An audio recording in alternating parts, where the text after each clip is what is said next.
Name है वो बताओ, ओपीडी नंबर बताओ। एज है 17 ईयर, ठीक है, फीमेल है। और ये लिया था मैंने जनवरी की स्टार्टिंग में, और वो क्या बोलते हैं यहीं की थी, मुरादाबाद की, और क्लास है उनकी 11th, ठीक है, 11th क्लास में पढ़ने वाली बच्ची है। अब उसका क्या था कि उसको ना फिंगर्स पे इरप्शन आ रहे थे, ठीक है, और जो इरप्शन थे वो पहले नीचे फीट में भी आए थे, लेकिन वो अल्सर के रूप में आए थे नीचे पैरों में, लेकिन वो ठीक हो गए थे। पर अब वो फिंगर्स में आ रहे हैं, पर फिंगर्स में सिर्फ इरप्शन ही हैं, ना कि अल्सर। और उसके फेस में बहुत ज़्यादा पिंपल्स एंड ये सब चीज़ें चल रही थी। और ये सब जो है फेस का तो शुरुआत हुआ 5 से 6 महीने पहले ही, लेकिन जो फिंगर और फीट का था ये 5 साल से, मतलब आ रहे जा रहे हैं, चल रहा है, ठीक है। और इचिंग नहीं है, इरप्शन। अब ये जो विंटर्स में है ना, ये स्वेल हो जाते हैं, ठीक है, इरप्शन। लेकिन जो पहले फीट में थे उनका पहले ब्लड निकलता था, जो पैरों में थे फ्लड भी आता था बॉटली, ठीक है। समर्स में इचिंग इनकी बढ़ जाती है, पेन बहुत होता है, बॉम से एग्रेवेशन होता है, मुंह में इसके छाले भी आते हैं, लेकिन अभी नहीं थे, वो उसने मैंने नॉर्मली बताया था, जनरली क्या आता है। अब इसका जो है थर्स्ट है नॉर्मल है, थर्मल जो था वो हॉट था, पर्सपिरेशन समझ में आता है, ज़्यादातर फेस पे आता है।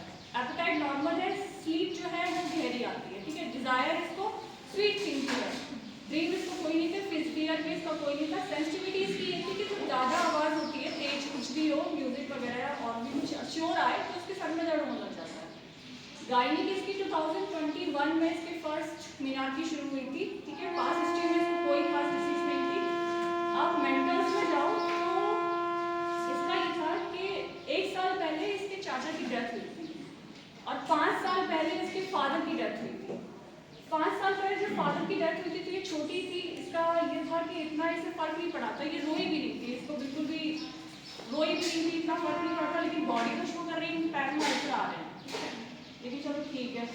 उसके बाद अभी चाचा की डेथ हुई थी 1 साल पहले, तो क्या हुआ था इसको कि ये 11th क्लास में है, तब थी 11th क्लास में, एग्जाम होंगे इसके, और ये बिल्कुल ही पढ़ाई पर कंसंट्रेशन नहीं कर पाई, बिल्कुल पढ़ नहीं पाई, तो इसने एग्जाम में फेल हो गई है 11th क्लास के एग्जाम में ये फेल भी हो गई। तो इसके ना ऐसे जो क्या बोलते हैं मम्मी लोग हैं उससे बोलते रहते थे कि बड़ी बेटी है घर में, छोटा इसका भाई है 12 साल का, कि तुम क्या कर पाओगी लाइफ में, ठीक है, तुम 11th क्लास में फेल हो गई, कोई फेल होता है क्या 11th क्लास में, ऐसे करके इसकी मम्मी इसको बहुत बोलती हैं, और ये हमेशा सुनती रहती है जो भी है। और क्या बोलते हैं, इसके फादर जब खत्म हो गए थे 5 साल पहले, तो उसके बाद ना इसके चाचा अनमैरिड थे, उन्होंने ही पूरी फैमिली का फाइनेंशियल बोझ उठाया, इसकी मदर का, इसके भाई का, ठीक है। इसका भाई इससे 5-6 साल छोटा है। फिर क्या था, ये ऐसा था कि 11th क्लास में फेल भी हो गई, ये भी हुआ, फिर स्कूल चेंज हुआ फेल की वजह से, ठीक है।